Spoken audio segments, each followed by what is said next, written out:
Hey, good morning, everybody out there. Good morning. Happy Saturday. Happy June 19th. How you How's it doing, going? Marz? Hey, I'm doing great. How about yourself, man? I'm doing good. I'm doing good. Good to see you this morning. Awesome. You too. We got Bree on the line. Be glad when you get your Hi. camera, man. Come on. I know. Get your camera together so we get you on camera. I'm gonna just send you one because we can't be doing this. We got it. Yeah, no, we can't be doing this. But didn't you have a Yeah. camera? Yeah. It's Or is very it broken? finicky.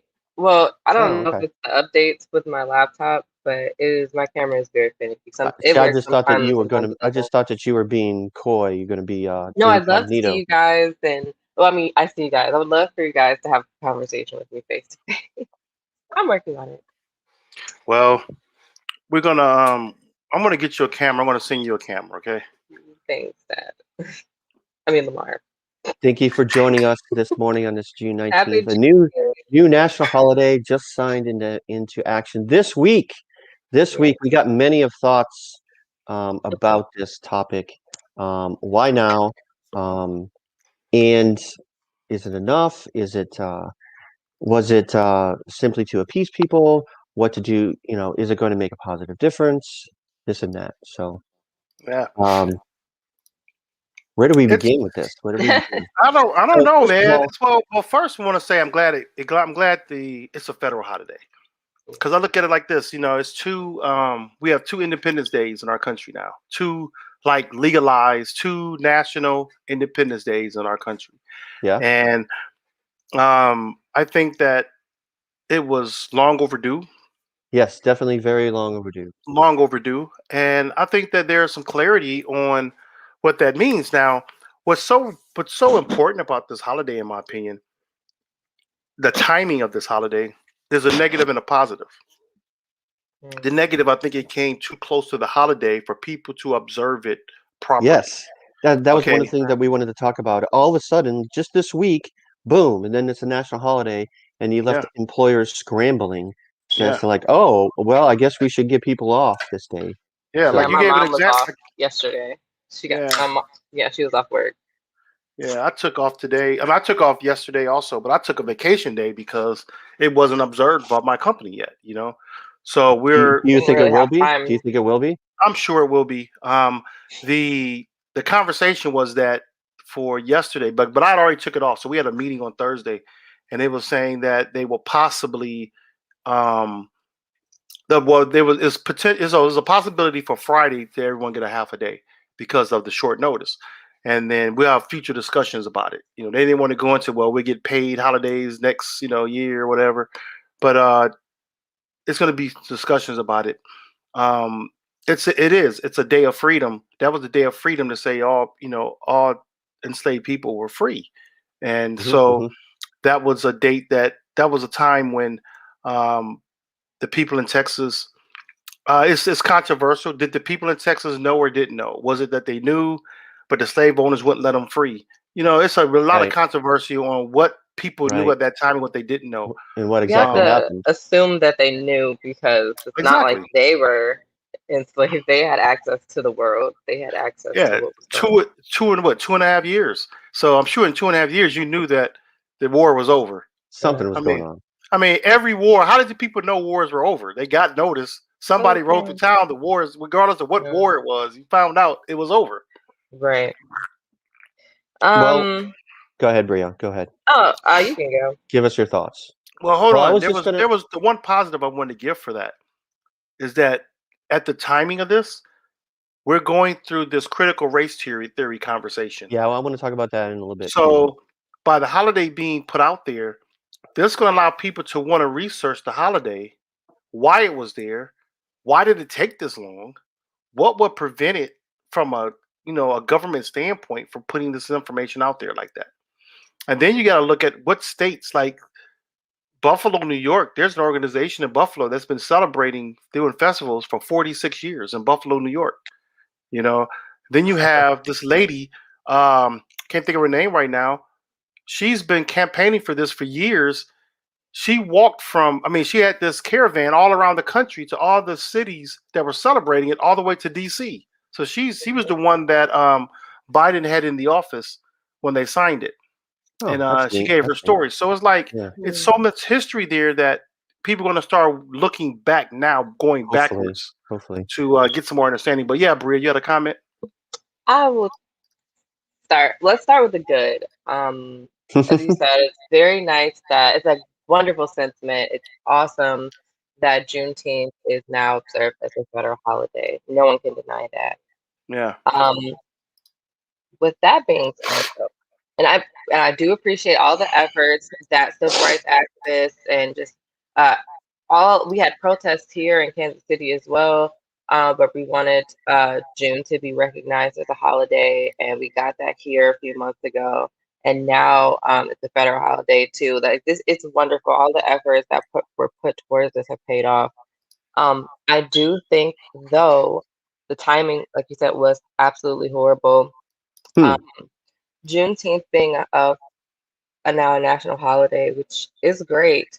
Um, I don't really see it being effective for the state of Black people in America today. I don't really see it being an Oh actual yeah. effective thing. It's not really going to. Black people celebrate Juneteenth anyway. Yes. That Black people have always celebrated Juneteenth.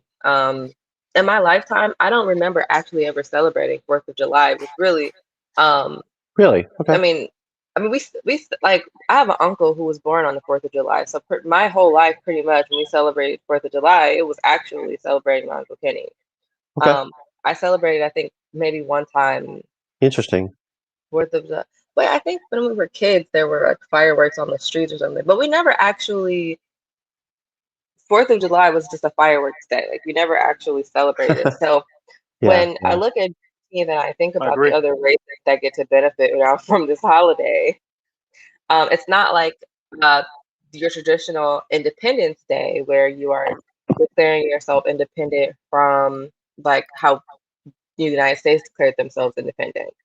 Yeah. This is the long overdue freedom of slaves who were already freed. They just didn't know it. And I think that I don't really know how I feel about non-Black people getting this paid holiday off, and other Black people who um, who don't work for the government or don't work in jobs that will allow them to be off on this day, still having to work. So yeah, we have a comment here about reparations and basically any concrete action though has not happened. So that is No, the criticism about this day, is that it's kind of an appeasement, and that yeah, it's only symbolic. And really that is the case. But do you think that it will lead to more concrete action? no. The reason No, not why, at all. Okay. no, I don't. Say more, say And more. the reason why is because I mean we've seen this before. If you were gonna do that, then you should have done this. You should have taken the steps before making Juneteenth a federal holiday. There were so many things before that you could have done. Yes. Okay, Right. reparations is one of them. This is something we've been asking for Anti-lynching bill, forever. please. Yeah. Anti-lynching. But I say this every single Saturday. Yeah. Yeah. These bills have been on the table for the last 100 years, 103 years to be exact. So, you've got all of these different Voting rights. like there was a lot. There were so many different Yeah. legislation that you could have passed that would show Black people that they are valued, that would show Black people who have made tremendous contributions to this country. I mean, these are not normal contributions. Black people have made contributions to this country that have launched us into an economic power. Okay, Hmm, let's be hmm, very clear about that. Some of the things that hmm. Black people have contributed to this country cannot have been contributed by any other race. So Yeah. you have that there. Oh, did I say Yeah. that? Sorry. So, it's just so many different things. It's definitely an appeasement. Yeah. What does it say? Powerful decision makers have become too comfortable in virtue signaling and performative activism without any intention of creating change for our communities or prioritizing reparative justice. I Somebody's making And really, so really good comments out there. Yeah. that's Who is that's this? me. That's me Oh, putting this this is stuff you. up. Yeah, I'm putting Oh, this up there. And it's like, okay. I'm putting these banners up like that. And the reason why I put that, because that is so true, because yeah, think about the look at all the companies that put up the Black Fist sign and Yeah. racial equality. All these companies have stepped in, but then you got these political players out here, these officials.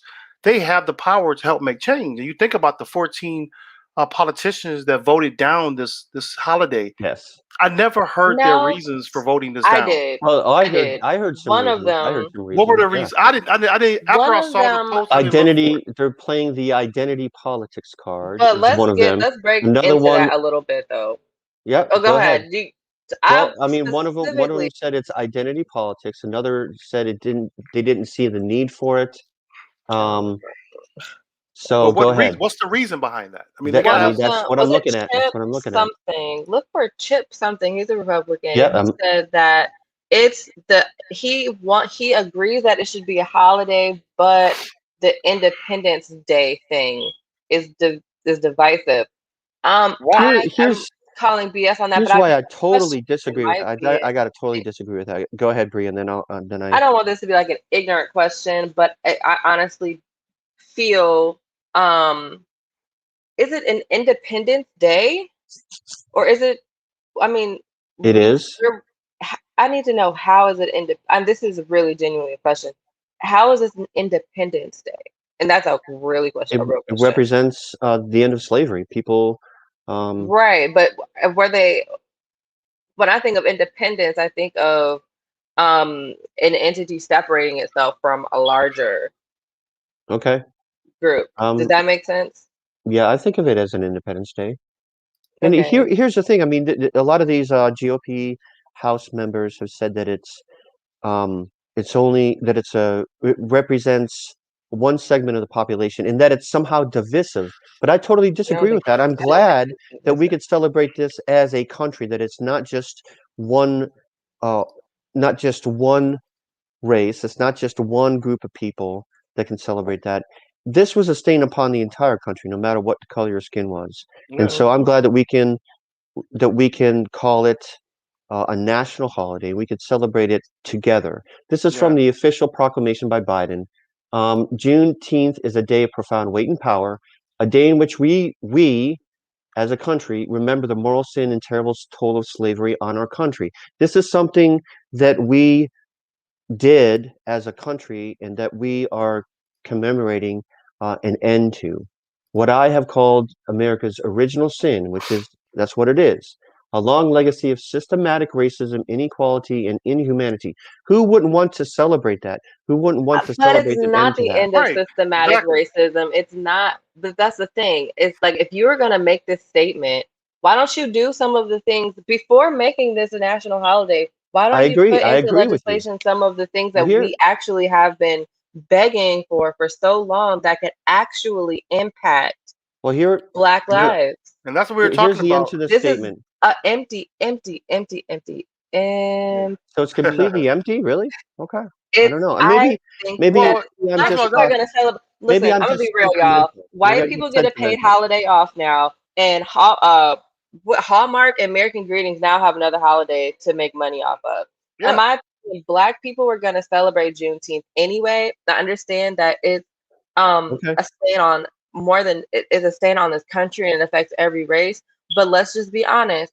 Are other races actually going to sit down and educate themselves on Juneteenth now? Is that going to happen, I or are think they some going people to will. enjoy I think some people barbecue? will. I Well, think some people will, well, but I think the I'm vast gonna. majority are going to enjoy this paid holiday off now, and it's just going to be another day for them, just like a lot of the other federal holidays. I'm j- I'm just saying. This is why I I'm. say this. When I was in Shaker, I went to a school. I went to Shaker Heights High School, and we got a lot of Jewish holidays off. A lot of them. Okay, I can't name not one. Okay. Well, I isn't just that the remember case? having a day off of school. Isn't that the Now. case for any national holiday, though? I mean, be it President's Day or Labor Day, we don't really understand these things. Even Memorial Day. Social holidays have I'm not nothing sure to that do. most Americans even care about Right, the but original date. Juneteenth is about the freedom of slaves. Okay, Juneteenth has a very Black people are very passionate about Juneteenth because without Juneteenth, y'all, we would still be in bondage. Yep. Okay, Yep. so that's Those in why. Texas. Those in Texas. And that's the thing about it that Okay, we. but if they never got freed, what would happen? No, that's the point I'm saying. That's the point I'm making. That's the Right, point what I'm I'm making. saying is it could have been very easily for all of It us to could go have. back That could into have went. That slavery. could have went another. That could have went another 10 years. That could have went We another could have 20 years easily. that could have changed everything. Yeah. That could have reversed slavery. I don't know. I don't know what could have happened. There could have been you found all the other loopholes they did to keep us in bondage. That's why you Yeah. got all those Black people sitting in jail today because the Yeah. freedom of slavery doesn't apply to them. Oh yeah. Literally in the That's the Constitution, it 13th. doesn't That's apply the to them. that's the 13th Amendment. So that's what So they're when we trying to. talk about all the other holidays are not the same as Juneteenth. They don't have the same meaning, the same impact on a Yeah. specific sector of people in this country. Yeah. Juneteenth does. And so when you have people just enjoying a day off barbecuing and they don't even know anything about this holiday or they're not interested. And I'm not saying that all people will not be interested, but y'all, the vast majority are going to enjoy a day off. For Black people, it's not Well. that. We really have parades. We celebrate. Yeah. We really, really do. I was in a parade just a few years ago. We were supposed to have one last year, but we didn't get to have it. Yeah. Well, can And it I lasts just like 4 days sometimes, 4 to 5 days. People celebrate through that whole week. That's something that America isn't even familiar with, the celebration that people do within their communities because of Juneteenth. Akron had one for years. I found out about it Juneteenth through an event in Akron, Ohio, about 15 years ago. That's when I found out about Juneteenth. I didn't wow. even know about this when I was younger. So you didn't I know learned about it? about And Juneteenth from a teacher at Charles Dickens Elementary School. My right, first year of Charles Dickens Elementary School, Miss Holloway, old crazy yeah. Miss Holloway, told us about Juneteenth, and it went right over our heads. But I knew what Juneteenth was because of her. So To I have show a you, question. I yeah, have a question. Would you, as members of Congress, voted for it? yes, I would have voted Okay. for it. I Okay. of course, I would vote for it. But honestly, though, I mean, well, why would you not vote for it? But also, why is this on the front of? Why is this the first thing that we're doing? Pretty much, that's my only Yeah. problem. Because, Well, that's what and I I mentioned only say earlier. that, I mentioned it earlier yeah, with Darren. In our prep, I mentioned earlier, I said, performative activism is what you're we saying. gave reparations to the Japanese, and then we turned around and gave an Asian hate crime this year. So they have Yeah, the two things that African Americans have been wanting was reparations and to recognize what they've done through this for this country and what they've done through slavery. So the holiday is great, but we don't have the police reform bill out yet.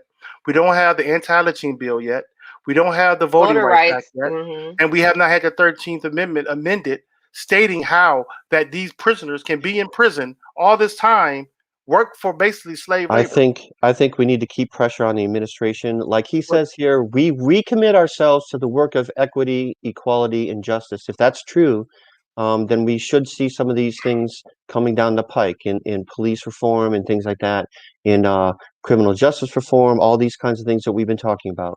so As we celebrate this, why was the holiday priority over those things? Yeah, it shouldn't be, but I mean, that's what happens. So, I I mean, that's think, what happened. in, It shouldn't in be. my in my And we all opinion, agree on this. my opinion, I think because like I mentioned to you earlier about the critical race theory issue, and that it's a hot debate, and this kind of puts some water on that fire a little bit because he did it so close to the holiday that we have to recognize it. We have to like, oh, okay, it's this weekend. He did it the same week as the holiday. So I'm going to show a video guess, right quick. okay. I'm going to show a video right quick,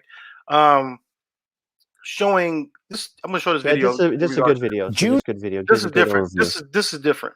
June 19th, 1865 was the day that Union Army Major General Gordon Granger issued a general order, officially and finally liberating the enslaved black people of Texas, which was the most remote part of the Confederacy, who had still been kept under the whip months after Confederate General Robert E. Lee surrendered at Appomattox.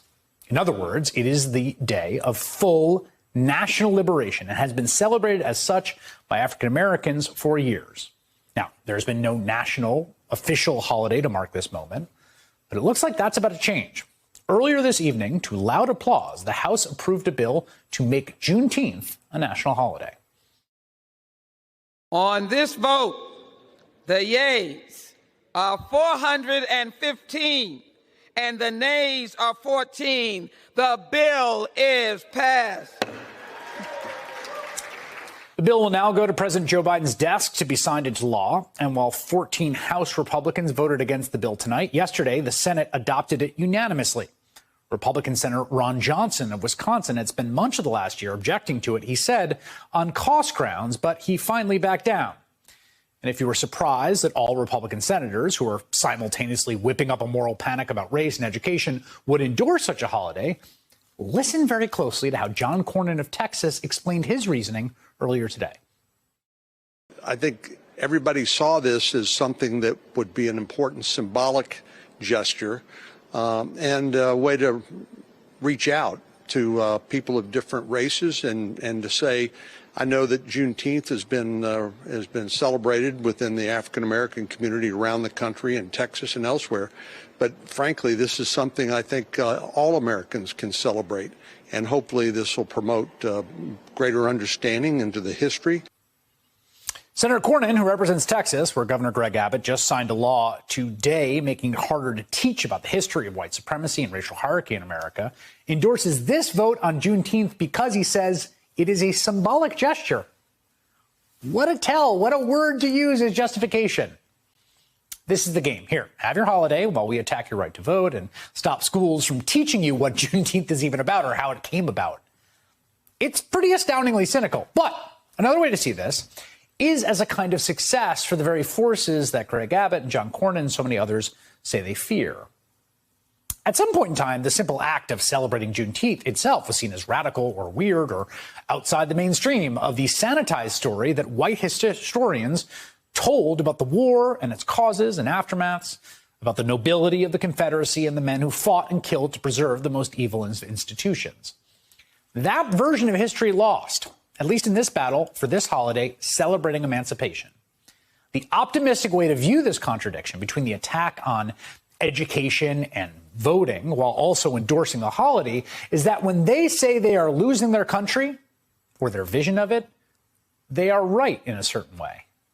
They are losing. The anti-critical race theory hysteria, the desperate attempts to reduce Democratic participation are the activities of a coalition losing the battle of ideas. Let's hope they keep losing.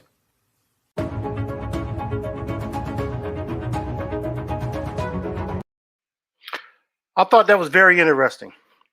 And to see it put out there that sense that where even a senator here in Texas telling you that this is opportunity to get a better understanding of history, but yet you just voted to not talk about controversial history.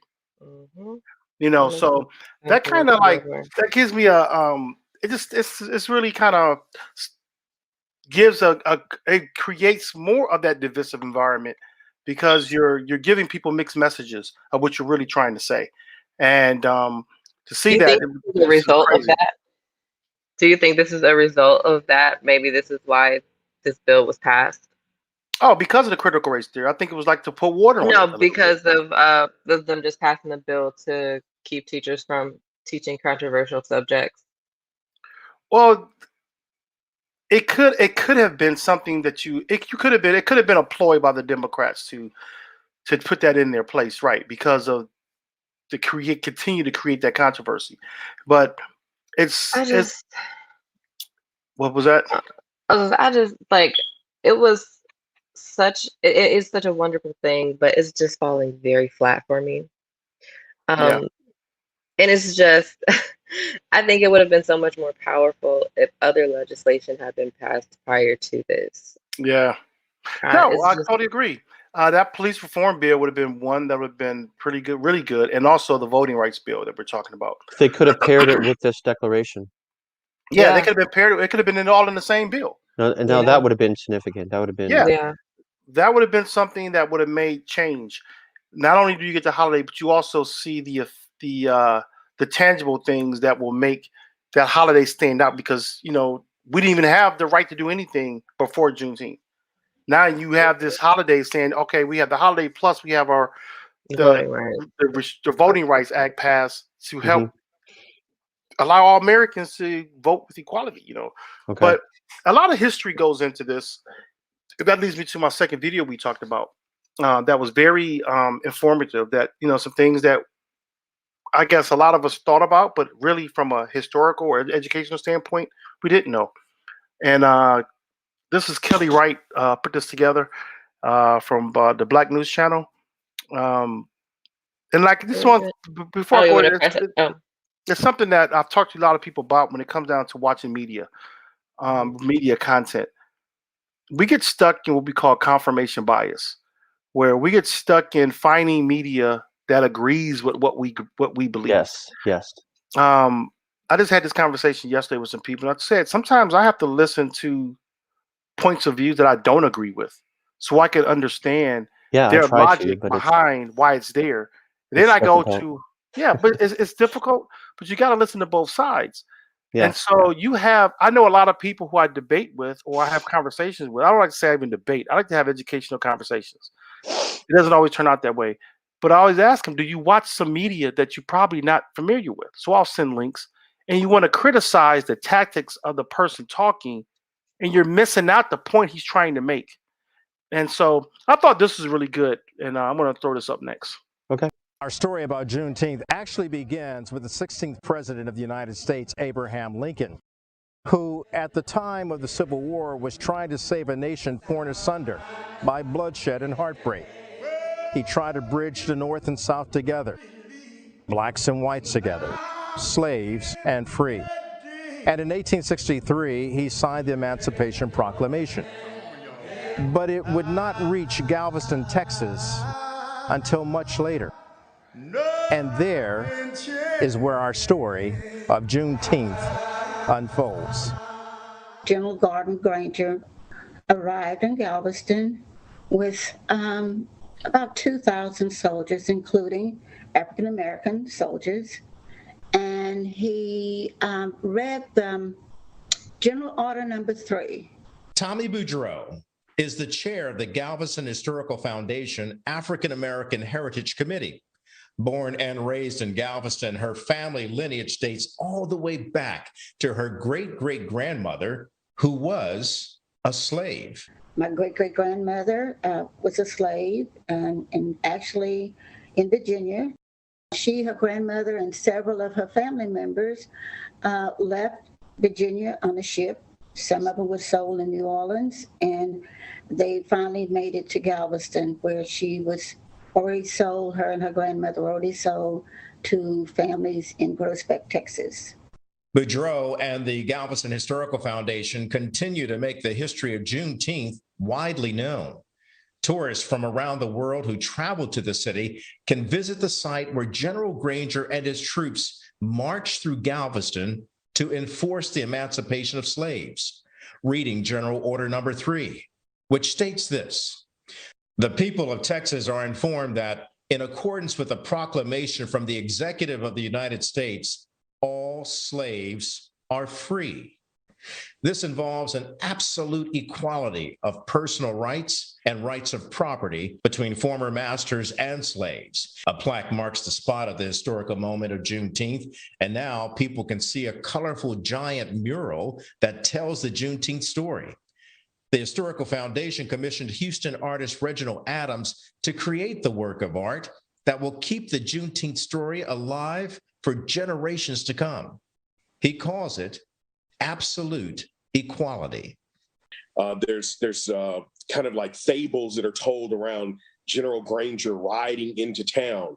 Well, Galveston is an island. In 1865, it was impossible for him to ride into town, but he did arrive in Galveston by way of ship from the port of New Orleans with over 2,000 Union soldiers, many of which were colored soldiers. Those are stories you never hear in the textbooks. Oftentimes, you don't even hear when it's spoken through oral history.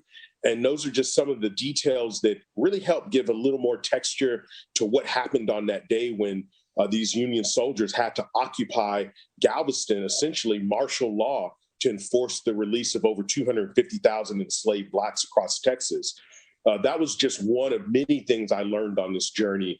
And to be able to use artwork to then retell these stories has been really powerful. Since George Floyd's death, we have gotten phone calls from all over the world because they wanted to know more about Juneteenth. It's been said that George Floyd's death will change the world. And certainly his death sparked a change in Laquan Austin, founder of the JuneTeenth Foundation in the nation's capital of Washington, D.C. The foundation was really sparked out of the loss of George Floyd, right? It was one of those moments in which I felt like sitting on the sidelines simply just wasn't an option. Austin is one of many Black Americans who believe Juneteenth should be declared a national holiday. I think what we learn now, especially reflecting today, is there's so much work still needs to be done, right? That we're still in the process of this fight for equality, that in a lot of ways for me, Juneteenth recognizes a restart, right? In saying that the nation has experienced, and sometimes we get things incredibly wrong, but the fight for justice and equality is still vigilant, and that we must remain prudent in that fight. But I'm glad now that we can lock arms together and fight for it together. This is the nation's second Independence Day. It's not just a day for Black folks, it's a day for the nation to celebrate our second independence. The movement to declare Juneteenth as a national holiday for every American is to celebrate the traditions of having a dream about equality. It's the same dream that the Reverend Dr. Martin Luther King Jr. echoed so eloquently in 1963 in his famous I Have a Dream speech. And certainly, as we celebrate this Juneteenth, the dream still holds true that we all seek absolute equality. At the MLK Memorial, I'm Kelly Wright. That was a good interview right there. That was a good story. That was a good video to see. You know, it was well, I've been to Galveston before, and you know, it is an island. You got to take the road. Now they have a bridge to cross over, but at that time you didn't have the bridges to cross over water like that to an island. And so to have that experience, and that's what we were talking about earlier. But what did they really know? You know, the people that were there, did they really know they were free and they were, you know, can you imagine knowing all this time that the war is over and that you should be free, but Mhm. who you're working for, who owns you, will not let you go. Yeah. Biggest Texas, the state of Texas is really large. Can you imagine that the influence they could have had if General Granger did not go down to Galveston with 2,000 soldiers to create martial law in that area to Yeah. free those slaves? Like That could have, what did it say? 248,000. That's a lot yeah, of like people at that point, at that 250,000. time. Yeah. So was Texas a large enough state that they could have influenced other states to Yeah. reverse their decisions and reverse Yeah. their policies if they had kept theirs? So that's the significance of something like that. I Yeah, don't this is Jeffrey I don't saying, think that there should be fireworks on Yeah. necessarily. I think no. fireworks kind of belittle Hmm. would kind of belittle. I would rather see more of a one of the things that I mean, it's June 19th, so it's not going to be during school. Um, but it would be a good time for education to Hmm. take place instead of saying, well, this is another day to have a barbecue with your family. Hmm. You could do that, of course, but I would rather see more of a sort of an initiative of education in this country around our true history. Um, You know what would be awesome, man? Juneteenth has been going on. Like I said, I found out about it about 15 years ago, if not more, in Akron, Ohio. Bookto Park. There was a guy named Gerald Carter used to do a big festival there, a big concert. Not I found out because I was asked to bring artists to the event because I was managing artists in Cleveland, okay. singers, poets, and everything, dancers. And so I would book them for this event, but without really me understanding what Juneteenth was all about. Excuse me. To me, it was like it's just another event. Okay. And so he educated me on Juneteenth, what it was about. He said, dude, this is what you need to be, this is what you need to know. This is your Yeah. history. And Yeah. I was like, wow, and then have all these, you had all these people, they're probably passed away now. They were older people back then, and they will give you these stories. They'll tell, things that are passed down from generation to generation.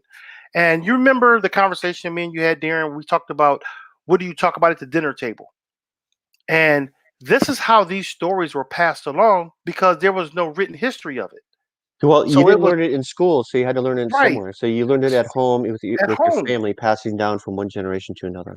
So for Yeah. me, being at this event, it was an older gentleman there Hmm. giving this narrative of what happened. And then he had these reenactments of these slaves being released. And so it was all kind of special. So what I would like to see is historians.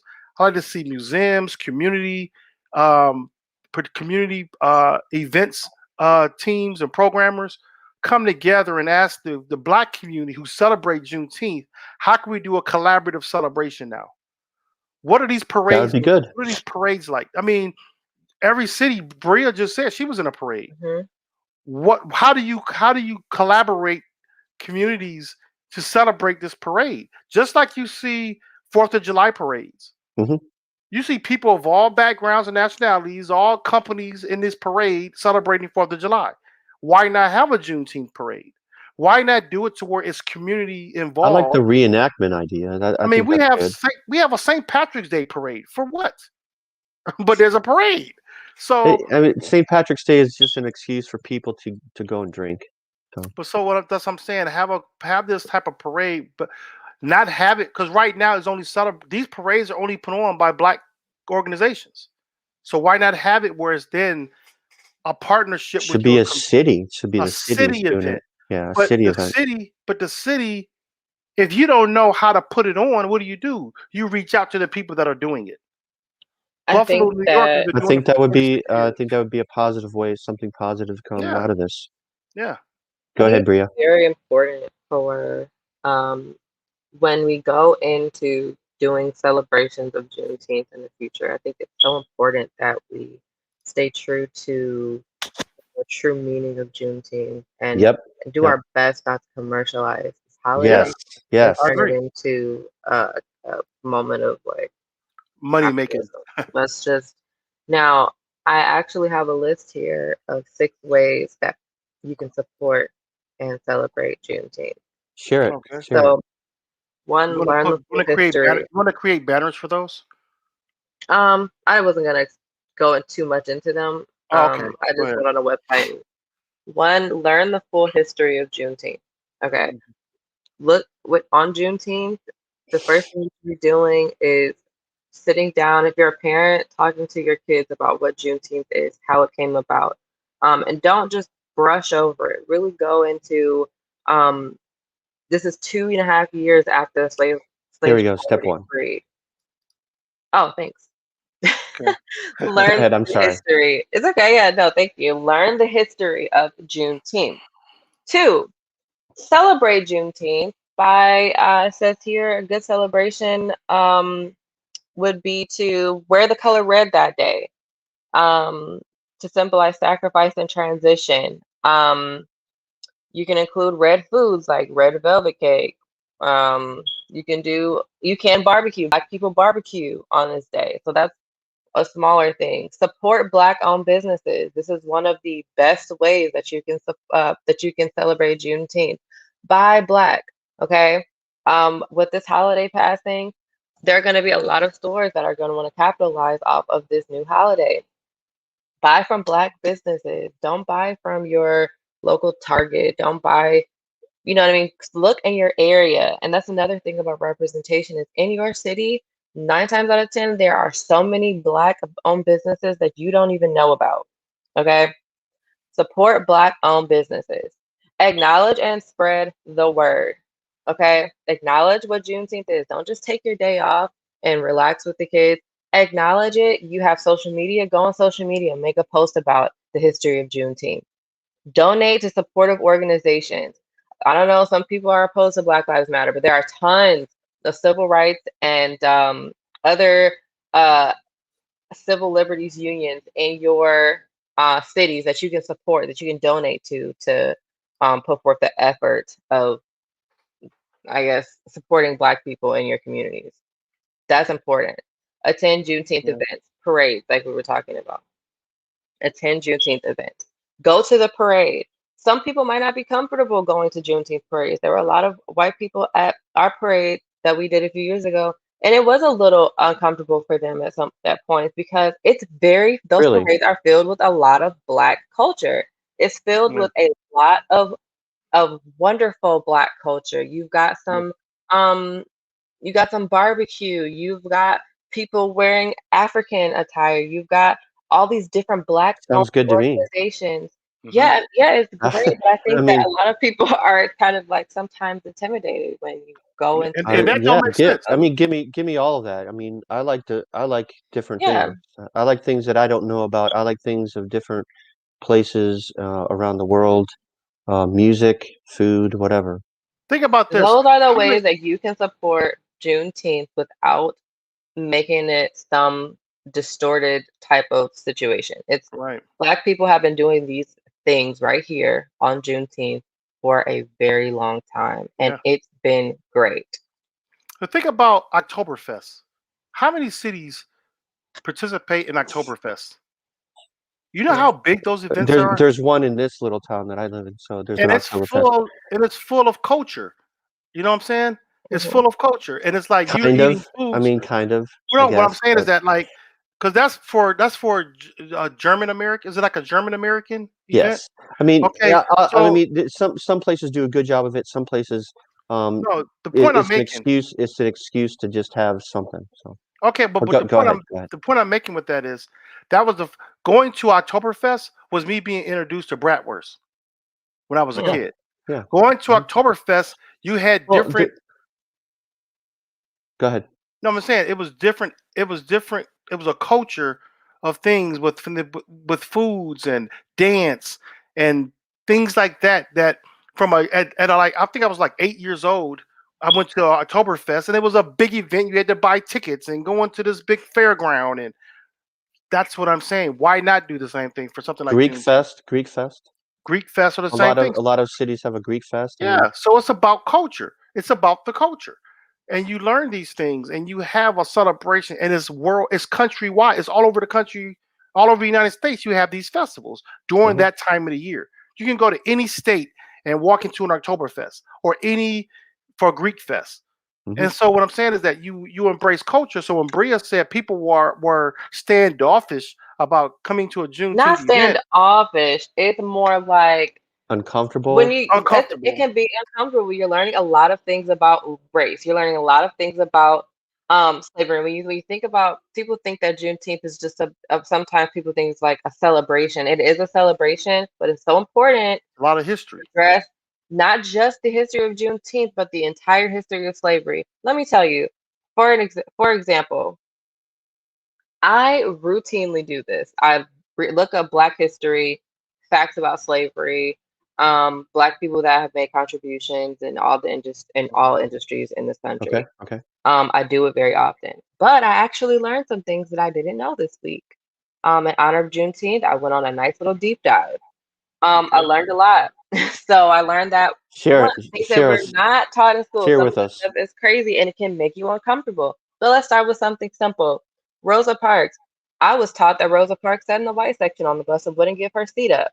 I was taught that Rosa Parks was tired and decided to take a seat in the front of the bus. In school, I was taught a lot of inaccurate things Right. about Rosa Parks.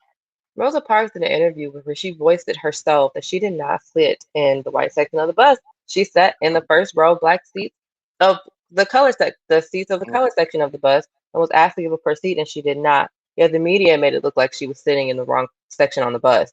There you go. Didn't know that. Just learned that. Mind blown, Yep. right? Yep. But let's just take it a little further because I Googled this and it seems to be accurate. But I learned recently that the migration of sharks changed. These are things that you can like get on like social media, but I highly encourage you to look it up on Google or do whatever deep dive credible. Sharks?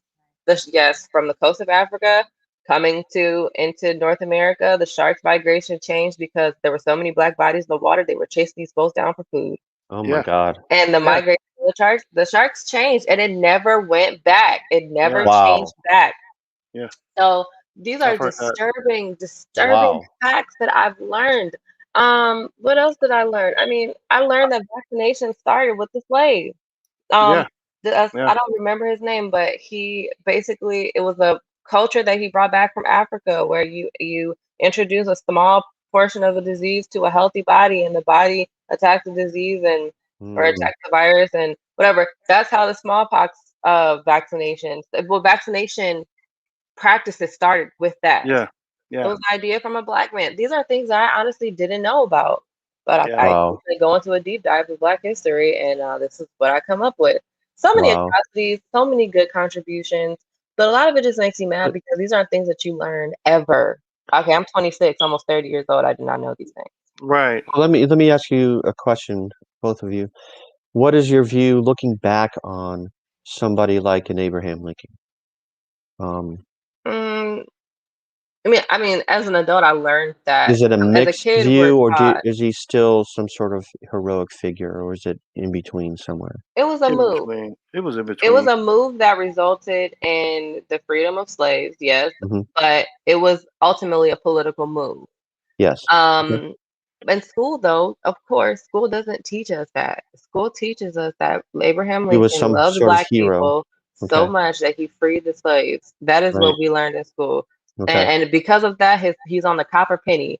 He's on the on the brown penny. This is not true fact. This is the truth is it was a political move that was going to help them, or what did the 14th Amendment say, that show on Netflix? What's that now? Remember Will Smith was talking about it? I really honestly, it's what was that called? Was it called the 14th or called amend? No, it's called amend. If you guys want to know something about it, you can also Google it. But if you don't want to do that, Do you have anything else on your list there, Bria? For celebrating? No, I do not. Okay. Just the 6 things that are the really effective ways you can celebrate Juneteenth without without got it. Get into some commercialized. I didn't know if you had anything else on the list. So we don't want fireworks. We mentioned education. And this comes into current history, current events, what's going on right now. We hear about it every day. It seems like I hear about it every day. It's critical race theory. Thank you. Didn't even have to click on it. So I've been hearing so much about this lately, and it's been getting, it's all in my YouTube feed, some sort of story about critical race theory and what it is, what it isn't, how it should be presented and how it should be thought of. and everyone there's like is there 22 states or 24 states now that it's up to that have passed some sort of legislation in regards to critical race theory in CRT in schools in their local school districts. And what it is an academic approach to looking at that was way back that started way back in the 80s of looking at history. And so it's not something that elementary school students are going to be worried about. We need to understand what it is and what it isn't. It's an academic standpoint and a way of viewing things that that gives you a groundwork for how to look at what's going on in the world. But it's not something that's like some sort of agenda. It's not some sort of hidden agenda that people have that's going to be placed down people's throats. Yeah. Any thoughts about this? I have said this a million times. I think the parents who don't want critical race theory taught to their kids or taught in their schools are afraid of questions that are going to come of it. When kids learn things about simply I feel like kids are going to question their grandparents and their great grandparents and their parents, and it's not like, especially when you How learn is that a about. bad thing, though? I think that What are we it's. scared of? I think that that's something that they're afraid of. This isn't, like I was saying, this What isn't are we like scared of? distant ancestors that these kids have never met. Some of these people who are going to be, when we talk about like Jim Crow, we talk about racism, even if we're just like, it's Jim Crow and lynchings in the South, that stuff is fairly recent. Okay. We all have grandparents that are still alive that remember and can tell you in detail about those times. And I feel like kids learning about that in depth, kids learning about race relations or how racism affects certain groups of people in this country, they're going to ask questions. But that's not exactly critical race theory. People are using critical race theory as it's like learning about diversity, and it's not the same Are they thing. learning about No. Go ahead, Dan. No, I was saying, what people want to push back on with critical race theory, it's the anticipation, or I think the assumption Kids are going to hate them. that people are going to turn on white America. And the thing about it is that these people were not even involved in this situation. They weren't even involved. Anyone living today now, use the Tulsa race riots for instance. There are people today that are still living from that event, and Yeah. critical race theory can go back and probably even trace back individuals that was part of this event, if you want to get deep down with it. So the whole point of critical race theory is to learn, is to be able to understand, and then also be able to prevent the things that have occurred in our past. You want to be able to prevent it, because right now they're in Texas, you had middle school kids doing slave auctions, Yeah. as a game. What would possess a kid to do that is an ignorant kid who doesn't know the history, because Or they a weren't kid that taught. have seen racist things happen in their own family. This is They've seen racism in their own family, so they've seen this put out. Critical race theory will say, well, this is why these things are happening. Yes. Let's stop that. These, like, I could tell you right now, the only way that can but it's happen going in the to state address. yeah, but things like that can happen in Texas because you're not teaching your kids. You're not teaching them. You're not even giving them the broader spectrum of what America's really about. That This right is why there. it's so important what happens in local But schools. when kids are So, looking at the black students in their classroom, and you're putting a price tag on them and you're bidding on them, that automatically puts you above them, right? You have a mental thing that happens where you already start putting yourself above someone in middle school. So what does that mentality, how does that mentality manifest itself as that kid grows older? You look down upon another group of people. You started that in 8th grade, 7th grade, because you weren't taught properly. Critical race theory can bring education to that young kid's mind. And not that you think about it, though, I don't really say you have to teach critical race theory. Critical race theory should be applied in these type of discussions. Yes, people get confused as in that critical race theory is this series of agenda items about teaching diversity. They're two different things. Well, Yeah, Critical race theory is the lens that is viewed right. to a Exactly. topic, so to Right. any It could be topic. any topic. Any topic. well, so I'm on It's not the subject matter. Right. Well, I'm on edweek.com. It's an educational website, and they talk about different subjects that are going on in the educational community. So, just what is critical race theory anyway? Critical race theory is an academic. Go. Critical race theory is an academic concept that is more than 40 Yes. years old. The core idea is that racism is a social construct and that it is merely the product of individual bias or prejudice, but also something embedded in legal systems and in policies. Okay. So it is addressing, and they give examples. It's addressing racism within the fabric of our laws and just historically throughout this country. It says a good example is when the 1930s government officials literally drew lines around areas deemed poor financial risk, redlining, often explicitly due to the racial composition of inhabitants. Banks subsequently refused to offer mortgages to Black people in those areas. So that's redlining. So it's talking about laws that were put in place to keep Black people out of areas with white people. And this is what I was talking about with Jim Crow. It was a law. Jim Crow laws were designed to be prejudiced to Black people or discriminate against Black people. And that was not that long ago. Kids are going to be questioning, Mom, why this? Or Dad, why that? Was grandpa one of those people that were discriminated against Black people? Like, these are questions that are going to happen that are going to come up at the dinner table that normally don't. So I think parents are afraid that white kids are going to maybe think that their parents are bad or their grandparents are bad or white people are bad. I think that's where the fear is coming from. Actually, I've heard that. I don't want my kids to hate white people. I don't want my kids to think that he's bad. I've actually heard that being a talking point. And so I feel like Interesting. Okay. I feel like that's a fear. I feel like it's all embedded in fear, because why else would you be afraid of the truth? Why else would you be afraid of kids understanding what white kids understanding what Black people have known and taught their kids for centuries? I think that No, for excuse me, decades. I would in our just settle. I would just settle for the subject matter to change. Just I got a- simply knowing about it. Simply got a knowing about it. question. I would start there. I got a question for Bria. How can critical race theory help us understand the mentality or the actions and behavior of some of our young African Americans, kids, teenagers, and young adults right now in today, 2021? That's a good question. I don't know.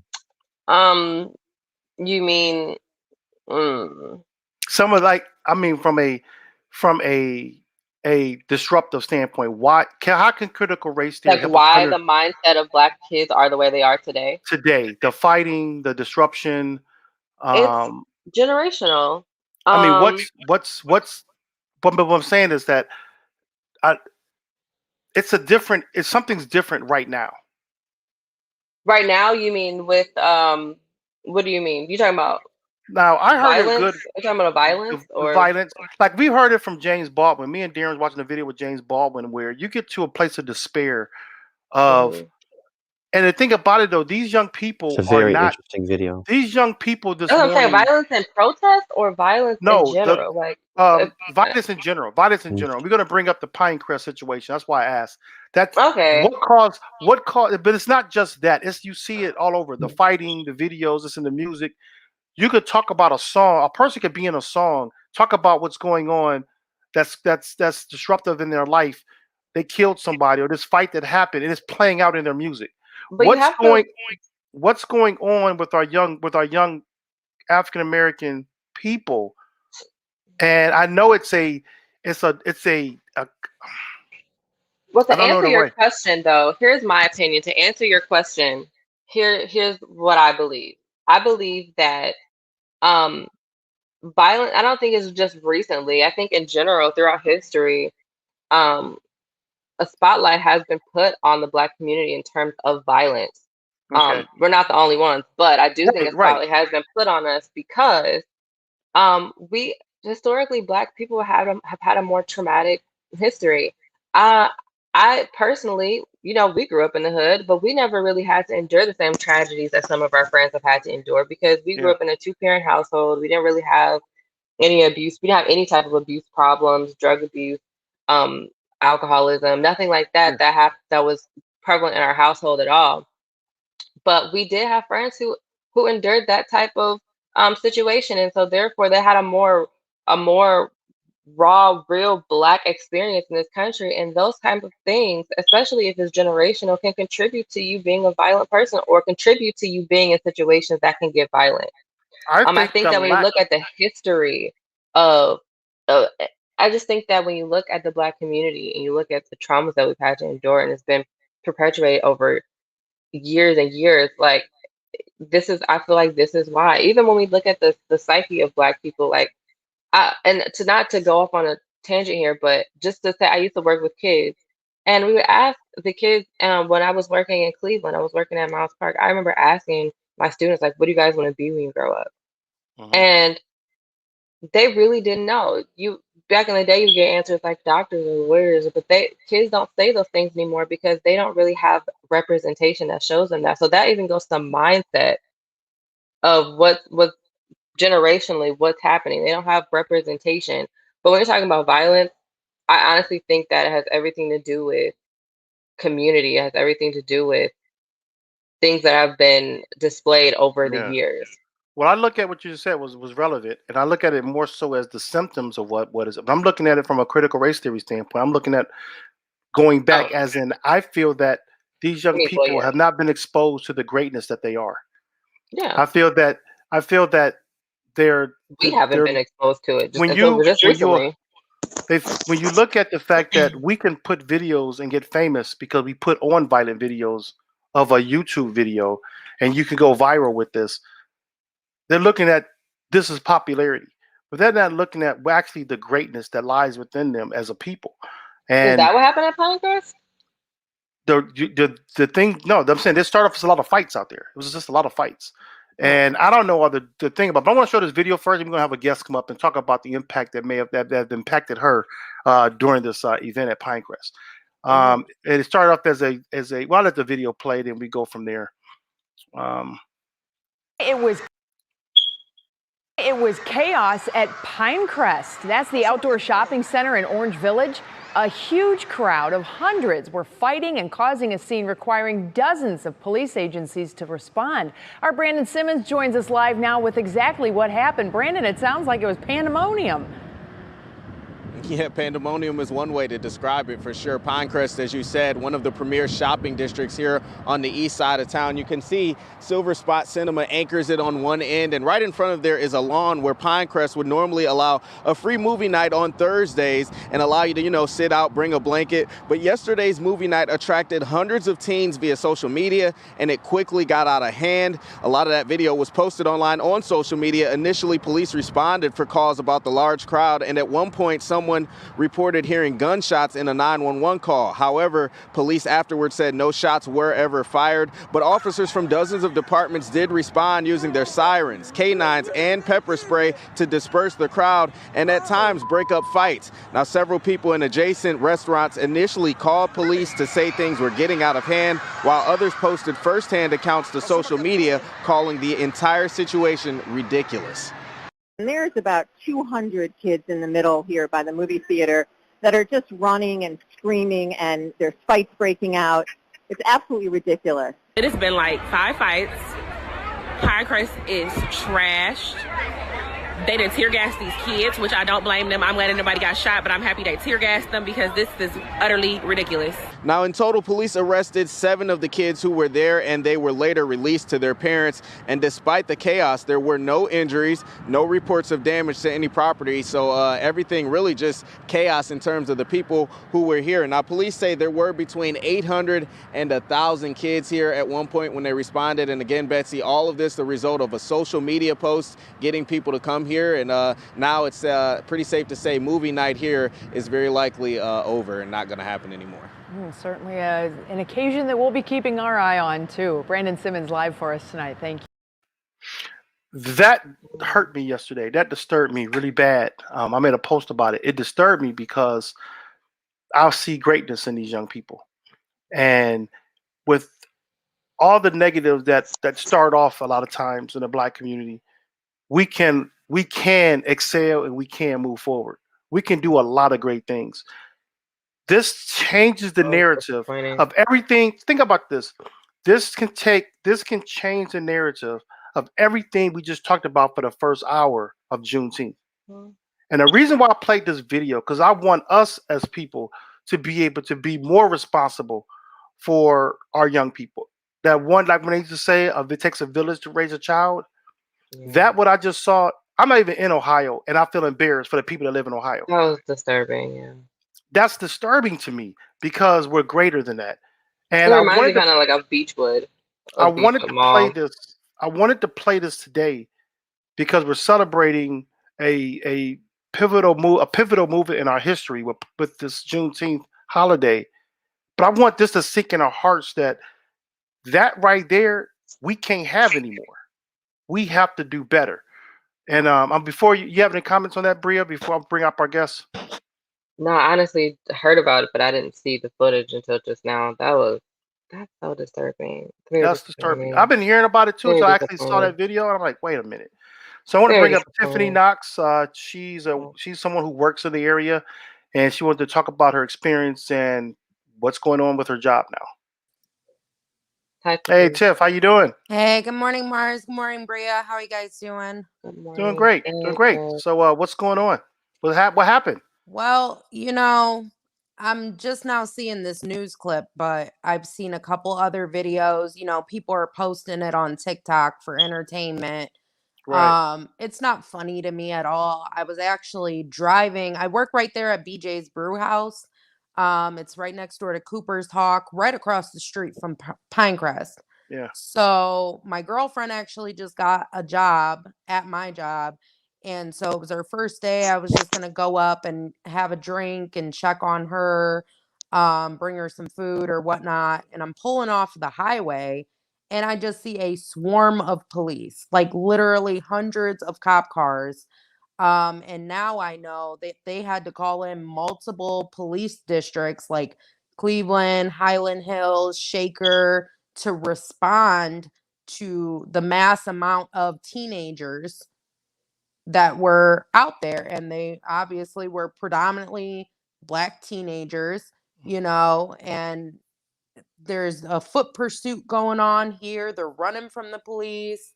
I was unable to actually make that right turn onto Harvard coming off of 271 originally, because there were so many kids lining the streets. By the time I was able to pull into my job, there was actually a group of teenagers in the back parking lot of my job. And the one is holding up a bloody t-shirt to his face. And then he starts fighting. They were throwing food all over my building. They actually at one point jumped on our patio. We have an outdoor patio. They jumped on our patio, and I guess there were some guests that were dining out there prior to us locking our restaurant down. And they jumped on our patio and they were throwing our drink glasses at each other. They busted out guest's windshield on property.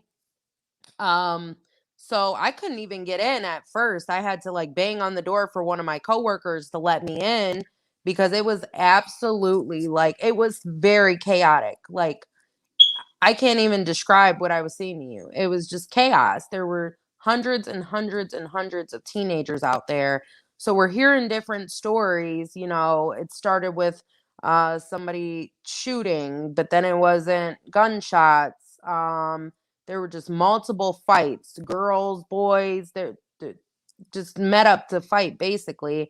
And I think it really starts at home with the social media, with the COVID pandemic. You got to think these kids were cooped up doing online school. At least that's what Cleveland kind of put out there to, break up the COVID and not have these kids in a classroom.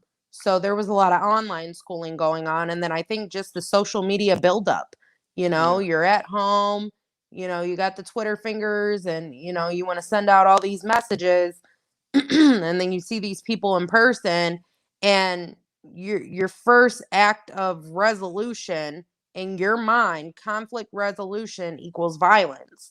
So they're out here fighting, and it's like, where are the parents? Yeah. Where are the parents? These kids can't be any older than, I don't know, 17, so they're 14 to 17 years old. This is a vital time in a kid's life. I don't have kids, but I have a little 11-year-old sister who thinks she's grown. And I have had to check her about some of her social media presence.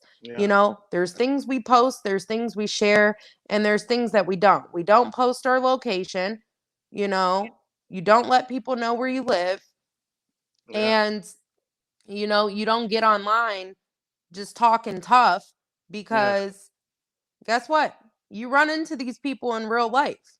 Yeah. You know what I mean? And so I think it has a lot to do with possibly parents' involvement and their kids' social media presence. Yeah. Honestly, if I had children, my child wouldn't be getting a phone until they were about 14, 15. You have an understanding of what safety online is, and that includes your words, because what we post, yes, we can delete it, but guess what? Somebody already saw it. Somebody already screenshotted it.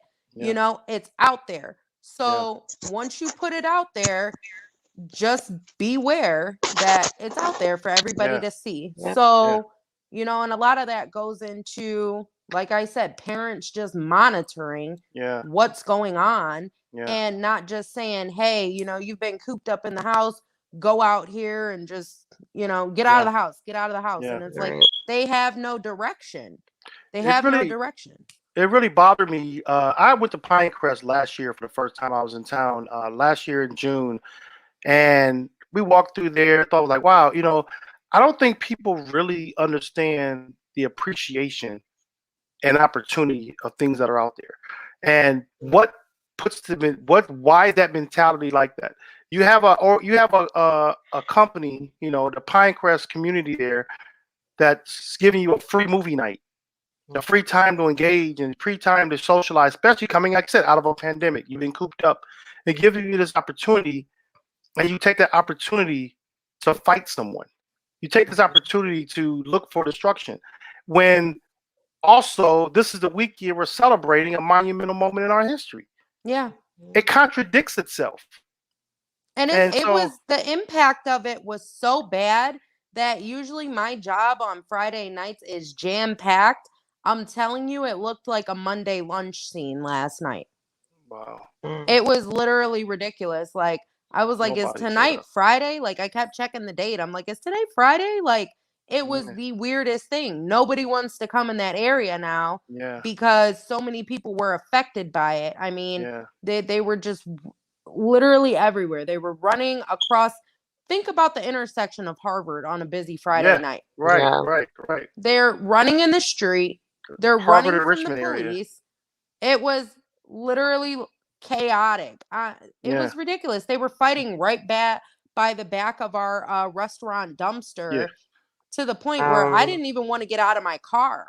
I'm like, I don't want to get in the middle of this because you don't know nowadays these kids have guns. Yeah. Do you think they're going to change the policy now? Do you think they're going to maybe put some age restrictions or some sort of, you got to have an adult with you? You know what? These kids honestly should have a chauffeur. If I was a person with teenage children, you're not just going to be out here with no supervision. Yeah, I'm going to give you a little bit of freedom, but I'm going to be around. And I think it's pretty ridiculous to say that there originally was 800 to 1,000 kids out there. Where are the parents? Yeah. And that was supposed to be a family event. That's a family event. That's what my 14, 15-year-old child will not be out here. Pinecrest is the equivalent of what's Legacy. That West Side Shopping Center? Crocker Park. Crocker Park. Crocker Park. That's what Pinecrest is. I miss Cleveland. And then you're gonna sit there and destroy something. And guess what? Now it affects the entire community because they're gonna cancel these free events. These These are the same kids that would go to University Circle and destroy, Circle of the Arts events just because. And what is getting the student, what are getting these young people to get to that kind of mentality? Boredom. So, Literally pure is it boredom? boredom. It is. Kids nowadays have to be constantly stimulated, or they're off track. And I'll give a personal example. Like I said, I have an 11-year-old sister. Now, 11 in some people's minds is sweet and innocent. We just had an at-home situation. I dropped my debit card at home and she attempted to use it for over $400. And so my mom takes her phone and now she's asking her like, well, what can I do? What can I do? They're literally so stuck in this social media realm, okay? And without their electronics, it's like, what do I do? I'm lost. It's like, read a book, do arts and crafts. It's like there's so many hobbies and activities you could be doing. Get into sports. They have all these sports summer camps. Camp Forbes is right over here by Tri-C where I go to school. It's like get your kids involved in physical activity.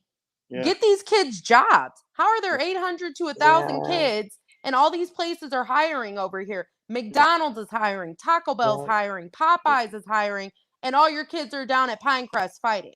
It has a lot to do, I think, with, as you said, with parenting. And more so the lack of parenting, more so with once your kids get a certain age, you kind of just let them do what they want to do and you don't really check in on them. You're not really keeping up with what they're doing and just basically neglect lead. As a parent, you have to constantly be aware of what your kids are doing if you want to ensure that they are safe. You want to ensure that they're not doing anything like this that can embarrass you and make you look like a bad parent. I can imagine being one of these parents and seeing my kid on TV trashing Pinecrest. I would lose my mind. Yeah, and aside from the parenting thing, I think it's also it's kind of like a status symbol to these kids. It's like, hey, we're all showing up here and, if you're not a part of it, you're kind of in the out crowd, So they all went up there. I don't believe they even had the intention to go sit there and watch a movie. I believe they went up there to fight, and I believe social media is what drew them to do that. And my whole thing is, these parents need to be monitoring the social media use. It's like, what if your kids would have went out there and got shot? Honestly, let's think about it. You got black teenagers running all over the place, not caring about the police. And it's like, we've seen this time and time again. Tamir Rice, like, is this unfamiliar? It's like, who taught you guys this? And the police were out there for hours after the kids had left looking for stuff. I don't know if they were looking for a gun, looking for drugs. I don't know what they were looking for, but they were out there for hours after. We had to go on lockdown and we were not allowed to leave our job until they cleared out. So we were all stuck there until midnight. And I wasn't even on the clock, but they were like, well, you're stuck here now, and I was like, that's fine. I'll wait for her to get off. But I'm in disbelief, honestly. It's not entertaining. It's sad to say. It's embarrassing. I thought the same thing. When I saw the videos and I hear the narrative, the commentary behind the videos, that people are laughing. And that's why I say that they don't realize the greatness they have. Because it's like you're doing something and not even thinking of your future whatsoever. You could have been killed that night. You could have been put in jail that night and stayed in jail. Oh yeah, they arrested like a handful of them. The great thing and is I feel like text messages are gonna come out and we'll figure out what exactly happened. Well, they turned them over to their parents, which was great. No one, I'm glad that they did turn them over to the parents. Now, the thing about it is that there have to be some type of repercussions for this, but we have to go back deeper and say, there's a breakdown. There's a breakdown in not only the family structure there, but there's a breakdown in what people think of themselves. That's where I'm trying to get to. What do we think of ourselves to do that? What do we think of ourselves? To when I was younger, I've been in the same type of situation where I'm at a place and a fight breaks out. I have two things I can do. I can join or I can get out the way. I've been in a situation where I had to get out the way. There was a time I had to fight because I defended a friend of mine. I'm not saying I'm proud of it, but for me, at that time, I knew the ramifications of what can happen. I knew forward thinking that what can happen. I look at these kids now, I don't think there's a thought process going in saying, what can happen to me if I get involved? Well, and I don't think they even think any deeper than that. My whole thing is, honestly, like, if you really think about assaulting someone, you know, that it comes from a great place of violence and anger. And I don't know if Yeah, that's from your household or right, whatever, right. but I agree. let's be honest, you don't know what's going on with the other person that you're assaulting or whatever the case may be. Not to say that you care, obviously you don't, Yeah, but say you hit that person and they go into a seizure or they pass away. We've heard this before too. Now yeah, you're looking at murder charges. yeah, It's like you're not thinking deeper than, oh, I'm about to go fight this person and I'm about to mess them yeah, up and yeah, you know, hey, record this, you know, and it's like, okay, now this can go one of two ways. It's like you're on a recording. So when this yeah, gets released, you can easily, you know, be brought to justice. Like, yeah, I don't understand what they're thinking. Who wants their face on that yeah, forever? And like I said, once you post it on social media, believe me, somebody has it, even if you delete it. yeah, You know, and there's yeah. times in my adult life that I go back when Facebook has Facebook memories and I'm like, what the heck was I talking about as a kid? Let me delete this. You know, but honestly, I feel like I've done like a 360 from the first time I met Oh you, yeah, oh you yeah, know, oh I yeah, was this sassy, like you can't tell me nothing, whatever, you know, type of person. And I had to morph myself. You kind of know my background and yeah, how I came up Were and you how at I yeah, grew up. I'm sorry? Were you at Newbridge? Yeah, I was at Newbridge in yeah, Marz's class. Oh, Yeah. yeah, hello. Hey. yeah. So it's like and when you bring that Cool. up, and the difference I think that made a difference was that village that we talk about. Yeah. Newbridge was a village. But it did. It helped me. And my whole thing is I wanted to stimulate my mind with more than I could have left school and just, you know, got on the rapid, went home, hung out with whoever, you Yeah, know, but I wanted to stimulate my mind and get into something greater. And that experience took me to new heights. But I'm saying these kids need that. I don't really yeah, know if there's much of like a new bridge supposedly over here in this area. I live in Shaker Heights, so you yeah, know, I'm like 15 minutes from my job in yeah, Pinecrest, but you know, there's nothing really over here except like the summer camp and stuff like that. But if Tri-C would offer, you know, different programs and courses during the summer and these parents would be willing to, you know, have their kids, there's a bus stop right there, you know, give the kids bus passes and put them in some type of mental stimulating course yeah. during the summer. They don't need to be out here just with nothing to do. When you have Yeah. nothing to do, you're going to find something to do. That's a kid's Mhm. mentality. But let me tell you something. I don't know if you knew this, but this was in the 80s. This show you how far back it goes. Tri-C had what they called the Jesse Owens program. I'm looking it up right now. I was in the Jesse Owens program at Tri-C. That Okay. very campus you're talking about, that very campus right there by Pinecrest. I would go there and I would go to the Metro campus. We went, I think it was 2 days a week. We studied math, we studied English, we did science projects, we did physical education. And this was an all-day program, and you didn't have to live in Cleveland. You could be in any suburb, any part of the Metro Cuyahoga County area, and you can go to this program. And we did. I think I did it for like 2 years. I was in like elementary, and I think I did it in middle school. Yeah. And it was a program right here at Tri-C. It was called the Jesse Owens Young Olympians program. They did swimming programs, and this was started off in the 80s. Why did it stop? What happened to make this program stop? and we don't know. I'd It love shows to here. I'd love to speak with Alex, I think his name is Alex Johnson, Yeah, the president of Tri-C.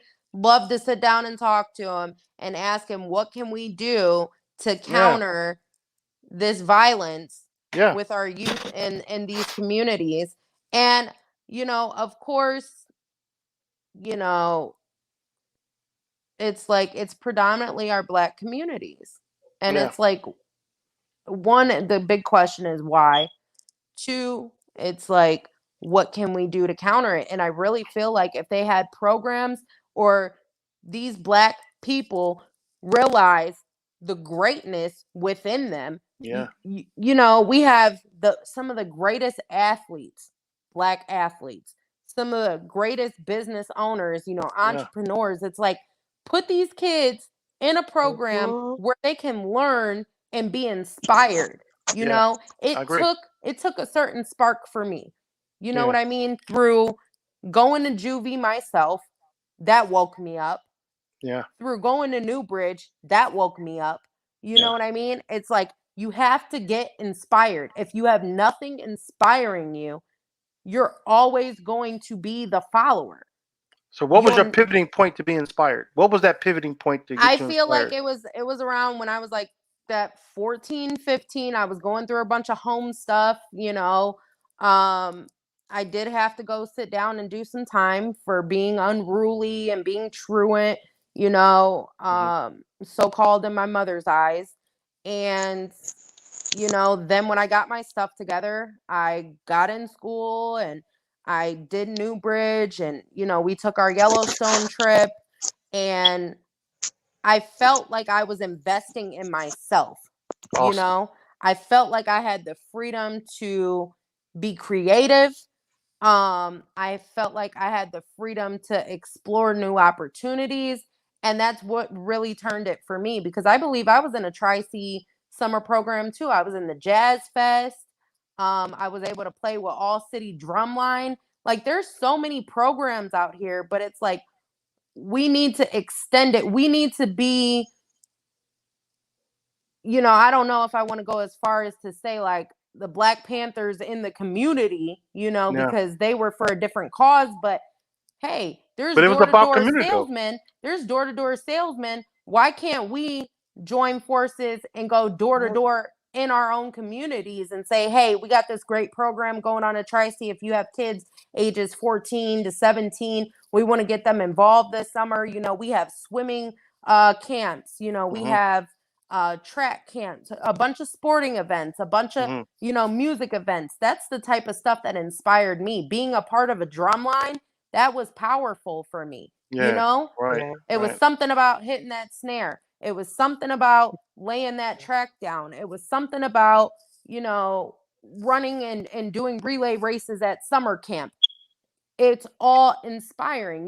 Hey, Yeah, I could be a track star. I could be, a musician. I could be, and it gets the mind stimulated in a different way right. than, oh, they at Pinecrest fighting. We got to get up there. Right, Yeah. right, It's ridiculous. It really right. is. I don't know what drives people to that. It's so entertaining for them, but it's like, I want to go home 100% at the end of the night. You know what I Right, mean? right, I want to go home and make my parents proud and say, Mom, I learned a new skill today. I could right, really put this to use in the real world. I could really right, Yeah. apply myself in the real world. You know what? I think I want to get a degree in music production. Like, right, right. think about something other than the streets. Yeah, One thing I will right. You know? say is kids today are not, from what I'm seeing, it's so much harder for some reason to get them engaged in community and community activities. I don't know why, if it doesn't have anything to do with a computer or social media, it's hard to get them engaged. Well, But you I know do what? You feel can like get there are involved in ways. computers. You can get Yeah, I into think there's. coding. You can get into coding. You can get into website making. I mean, there's so much you can even do with that goes into entrepreneurship. Teach these Hmm. kids. These kids don't know anything. It's like, ask them about a bank account. Right. Ask them about Yeah. simple home, home caretaking techniques. Like you can't ask them anything.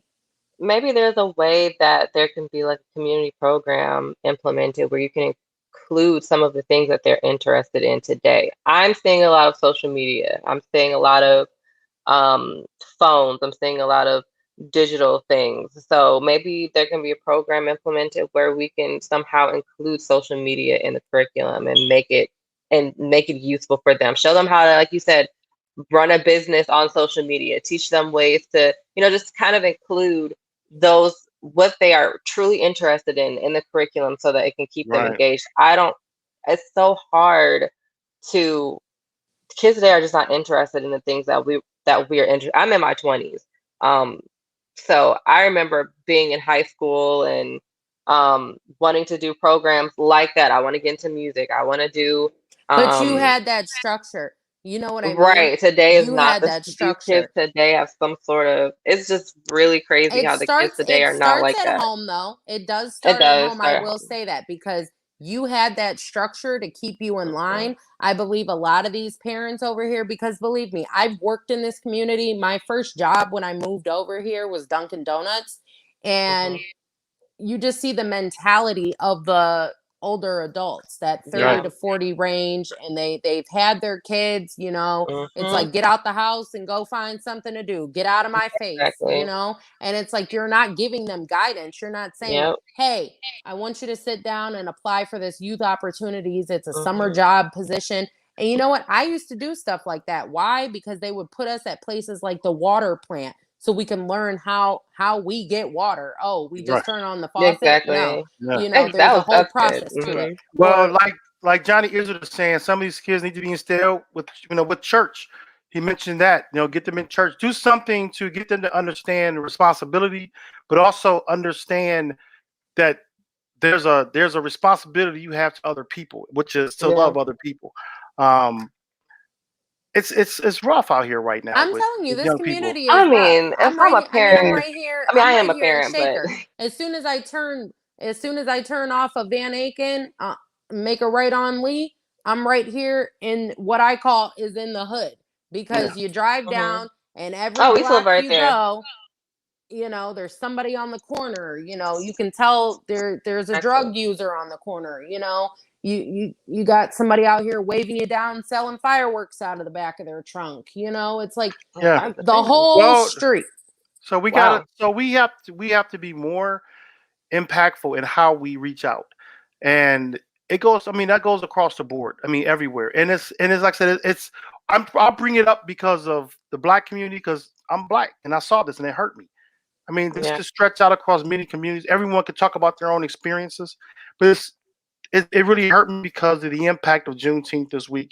When I saw this, all I could think of was that these young people don't understand the greatness that they have in them.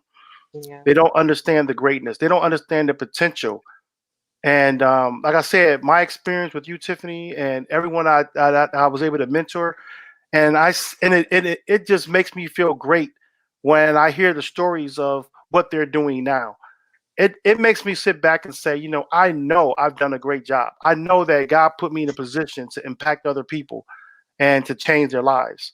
There's not one student that I can think of right now that are in bad shape after leaving our program.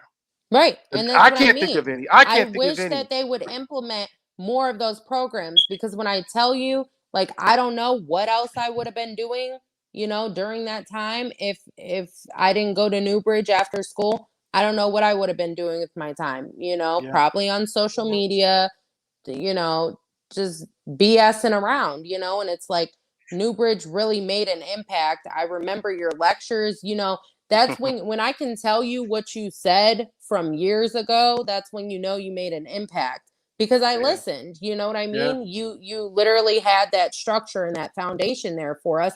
And we came from broken homes, and that's why we were there, because we wanted to get our minds off of what was going on at home. We really didn't want to be at home, for the sake of everything that was going on. And a lot of these kids, they feel like this is their out. They're coming from abusive home relationships or broken families, single mom, single dad situations.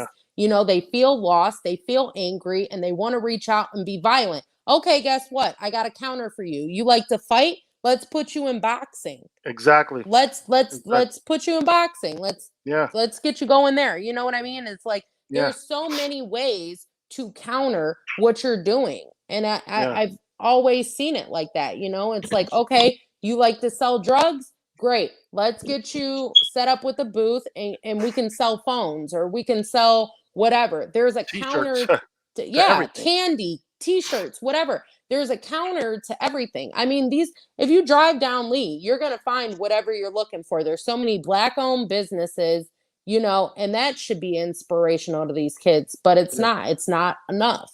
Yeah. But there's always something you can do, and it's like there's so many job openings over here. It's not the quick cash they're looking for. Yeah. I don't know what it is, but I know that if there's something out there, we can possibly make an impact, you know? I want to say thank you, Tiffany, for joining our show. And it's always a pleasure when I talk to you. And again, you inspire me to want to keep doing what I do. When I speak to you, it makes me want to keep doing things. It wants me to keep reaching out to people because I've seen your change. I've seen you. Because you know what? I was just thinking about something. When you was talking about Yellowstone, I remember I had to intervene to keep you from being sent back to Cleveland. You remember? Yeah, because I was gonna get into it with this girl. Yeah. And we both had to get sat down and we both had to get our eyes open to look at what's right in front of you. And you're willing to risk that over a 5-minute situation. You're willing to risk this entire trip over something that can be resolved with words. Well, when I mentioned the greatness that's in you, have you seen? I'm not sure if you're friends with that other girl on Facebook, but have you seen what she's doing now? No. She has had so many great honors from college. It's like, man, it's incredible. I mean, she's been posting some things lately, and I'm like, wow, I could see greatness. And then same thing with you is I see greatness. You know what I'm saying? You're in school, you're in college. I'm like, I see greatness. And I go back to that one day when I'm like, wait a minute, what is sending these girls back to Cleveland going to do? They need to be where they're at. Right. This is where they need to be. Right. They need to be here and work it out. I remember the situation happening, but guess what? I don't remember what it was about. It doesn't matter. It doesn't even matter. The bigger impact was the trip. So I think when these parents are sitting down with their kids, if they're sitting down with their kids, they need to let them know, hey, see the bigger picture. You know what I mean? Because sometimes we have that tunnel vision where we're like, oh, I'm so angry. I'm so upset. You know, I want to fight this girl. Where's the bigger picture? The bigger picture, these wild buffaloes are walking right by us. We got hot springs. We got geysers. The pictures actually just popped up on my memories just a couple days ago. And, you know, it's like the views were amazing. I'm telling you, something right out of a magazine was literally in front of me. I mean, you know, the world is bigger than your community that you live in. That's what I mean. You know, and if somebody gave these kids that same insight and opportunity, I believe that their lives can be changed too, because that's all I wanted to do when I saw the stuff happening. I wanted to get out of my car and just be like, hey, what are you doing? You know, cut it out. Like, these are kids, but they're going at it. And I'd love to instill something in our community to start a change. Yeah. We want to thank you again, Tiffany, and we're going to move on with our show. But anytime you want to come on, let me know. You want a topic you want to discuss, let me know, and we'll bring you right on. For sure. Thank you guys for having me. No problem. Thank you have a great you. day now. That was incredible. Every time I talk to Tiffany, I'm inspired and to just continue to see young people change their lives. And it's been awesome. I mean, same thing with you, Bria. I mean, I watched the incredible things you're doing. You're in college and you're graduating this year. You graduated in June. Now you're going on to work on furthering your education. And it's like, it's awesome to see young people advancing like this. And you're pouring all that back into your daughters.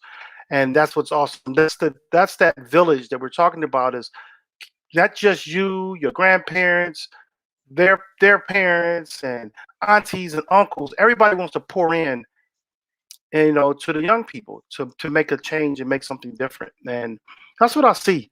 But as we move on, to change the topic a little bit, I got I don't know if the video's in here, and I don't know if Aaron put it in here or not. But did you see the interview with the lady from the young lady from, where is it at? The young lady, the interviewer that interviewed Putin. They get asked the questions to Putin during the summit. Did you see that? Oh, I did not. I saw little clips of it, but Man, and little clips of Biden. What happened? it was just. I want to do some. I want to skip through some things with it, but it was so funny because he was telling. She was asking him about the human rights issues right there in Russia, and Oh, okay. so she asked some questions, and I'm gonna just play it for you. It was just hilarious to me. Okay. But that was one of the things. The big things that happened was the the NATO meetings, and then the summit with the Geneva summit with Putin. And for me personally, I feel that Biden. People think Biden gave Putin a pass. I look at it that he didn't put any hardline numbers in place, like dates of when he needs to see action taken. All I heard, what we did hear was that they were saying that they're going to be further communication, which to me can just drag things on. It's a check mark. The globe sees that you guys met. Everything's peaceful now, I guess. And I want to see some hard change with Russia. But I want to show you the way this reporter questioned Putin and how he responded. It was just hilarious to me.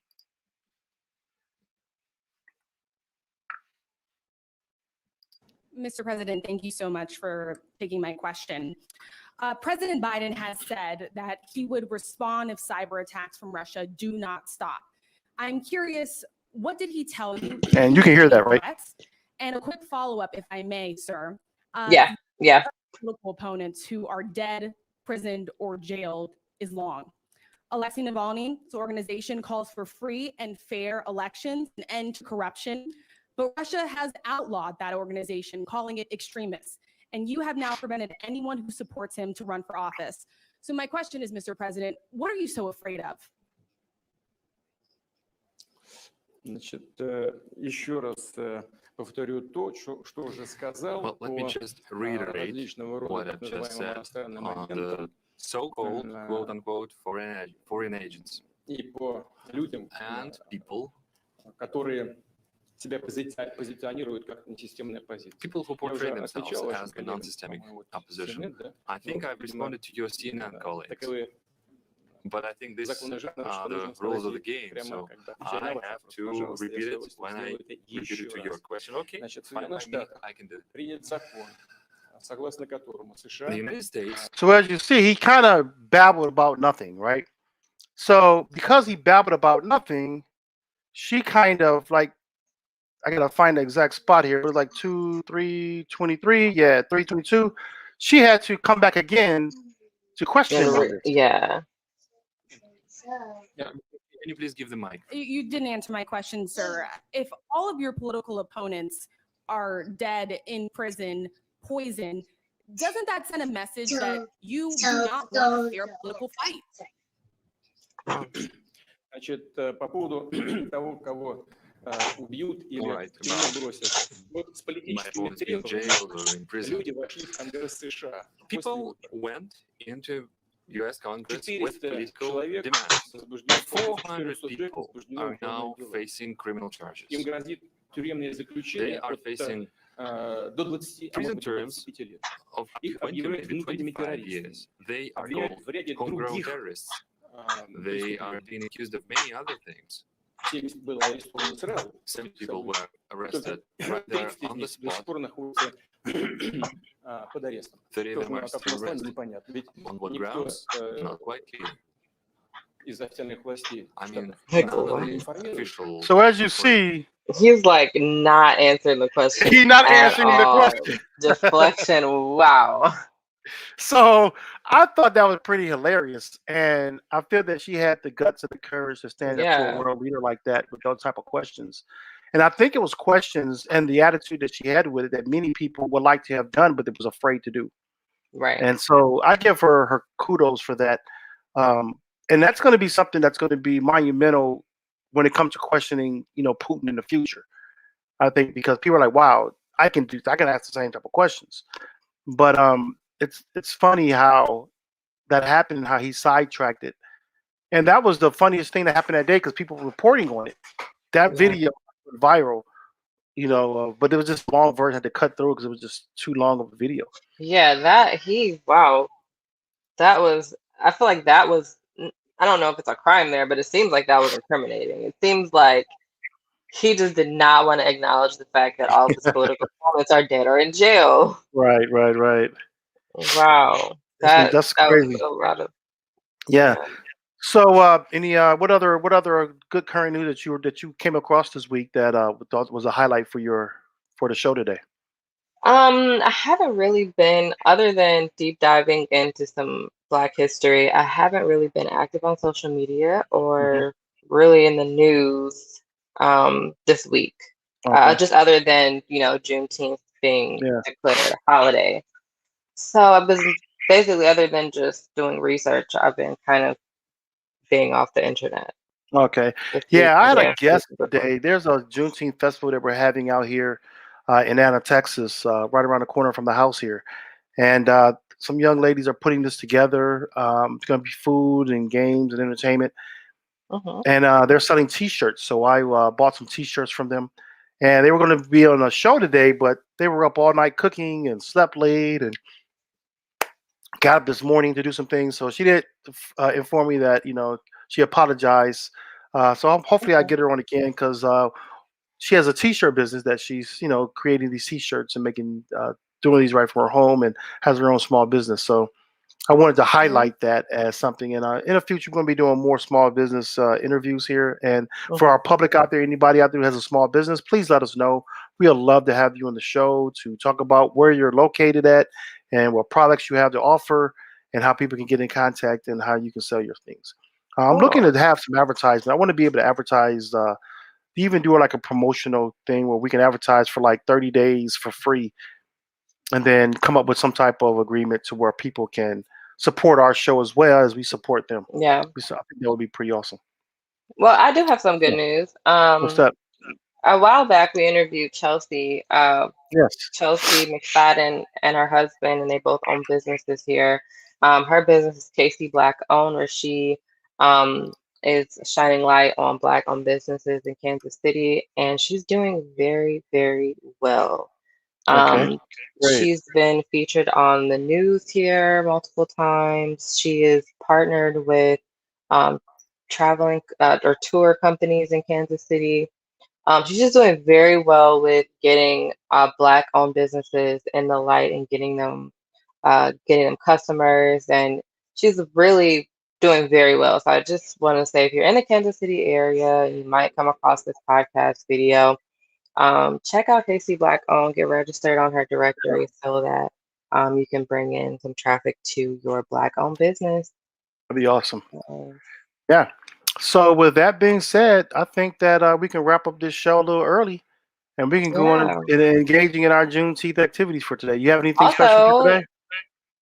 Today, no, not really, but I do want to say Happy Father's Day to all the fathers out there. Happy Father's Day. Dad, Happy Father's Day to you. Thank you. Happy Father's Day to my husband George. That's probably what I'll do today. Is I have a little surprise for him, so I'm really excited. Me and the girls. That's awesome. And Logan, but we'll include Fallon. She's a baby, but she's helping too. Yeah, Father's Day weekend, so we gotta give the shout outs to all the dads out there. Hope you have an enjoyable day. And how did I forget that, man? Wow. A lot going on. Your kids are here. It was easier to remember when you have And by the way, I have my Kale and the grandkids here today too. Oh, they are there. Yeah. I have a Leah, Rory, and little Tommy here, and it's going great.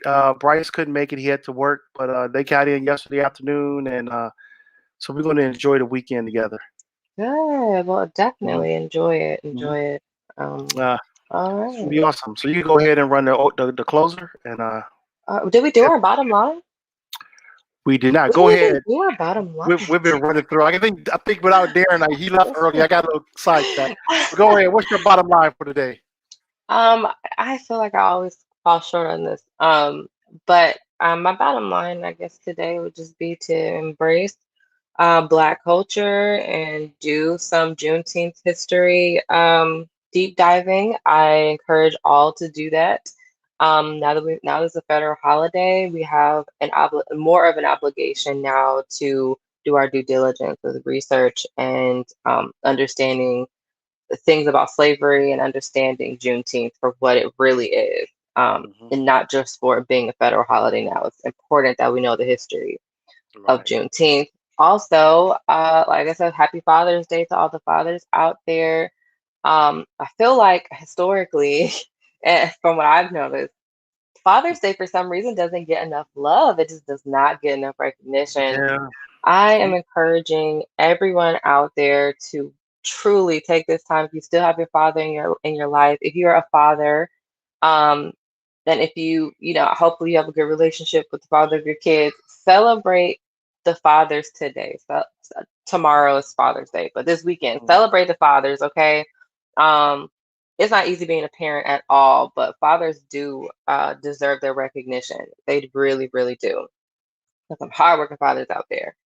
So happy Father's Day. You are a wonderful dad, okay? Thank you. You did your thing, okay? You did a good job. Your kids are fine. Thank you. You're welcome. Thank you. Yeah. My bottom line for the day is also, dig deeper into the understanding of Juneteenth and what the history is about.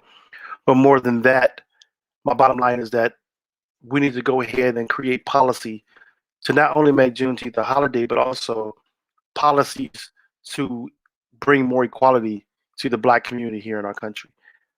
Regardless of all the pushback you may get with that statement, it's a reality. And from a historical standpoint, we need to really understand what true American history is about. That, I think, will bring in more of the change with policy. Although they know it's needed, I think history is going to be what really pushes those policies forward, because that's the data, that's the backup, that's the tangible stuff you have there that you can put in books, you can put that stuff right into bills and documents, because our history stands on its own. This is what's going on. This is the effect. This is how it's affecting us currently in 2021. And these are why changes need to take place. And so I want to see that happen. And also, happy Father's Day to all the fathers out there. Happy Father's Day to my dad, who also was a wonderful dad. I feel great to being able. Come on in here. You want to come in here? This is one of my grandbabies here who wants to get on camera with me. Say hi to everybody. Hi, So, Aaliyah. she can't hear you. I'll let you put your headphones on there. That's Auntie Baby? Yeah. Hi, Auntie Baby. Hi, Aaliyah. Are you having fun in Texas? Why is someone screaming? Oh boy, that's probably her daughter in the background.